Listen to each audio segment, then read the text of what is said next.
Hi, this is Mark News from Plant Talk Radio. Thanks for subscribing and listening to our Plant of the Week podcast, brought to you by Bonide Products, family made in America. Visit Bonide.com to find a retailer near you. Each week, Plant Talk Radio's Fred Hauer focuses on a plant that would be a great addition to your landscape. Now for this week's Bonide Products Plant of the Week. Fred, your plants of the week. That's right. It's two, but the first one and the most remarkable right now is the coneflower. Coneflowers. I can't believe what the breeders have done in the last 5 to 8 years in terms of taking that plain old beautiful standard kind of a light lavender to a little bit deeper toward purple. That's the standard, and the standard is supposed to get between 2 and 4 feet. My standards, which is the only ones I have, are at pretty darn close to 4 feet right now, standing like sergeants in the drill line. They're beautiful. The flowers are out probably as much as 4 inches wide. They can be seen for a long ways away. They actually are so rigid as they stand that they act like they're going to salute. If you're looking for them, it's called echinacea, and the standard is purpurea, and then the breeders have gone happy with them. There are all kinds of colors available, and aside from that, looking for those, the drought resistance factor is significant. Well-drained soil is pretty much a dictate for them. Now, I've grown them where it's wetter. They don't do as well, more moist, wetter, whatever. They don't do quite as well, but they do come along anyhow. But they almost demand full or significant amounts of sun.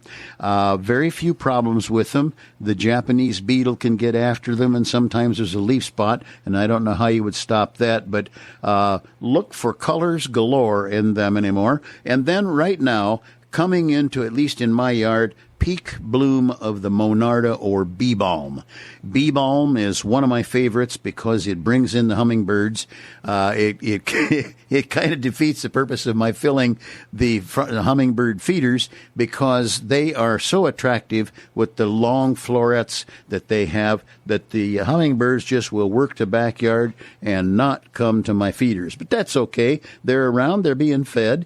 It's a plant that can handle full sun. Probably is a little brighter, lighter in full sun, but I have it also in some, modest shade.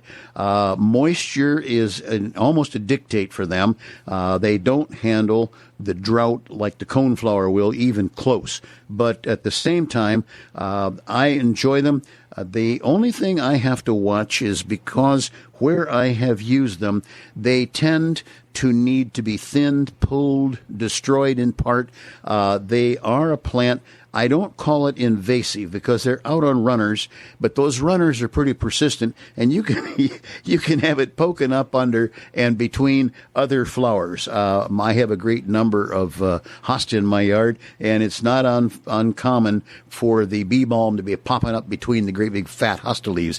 Well, not the best of blends, but at the same time, those two things are what's on top this week. Thanks again for listening to our podcast, brought to you by Bonide Products at Bonide.com.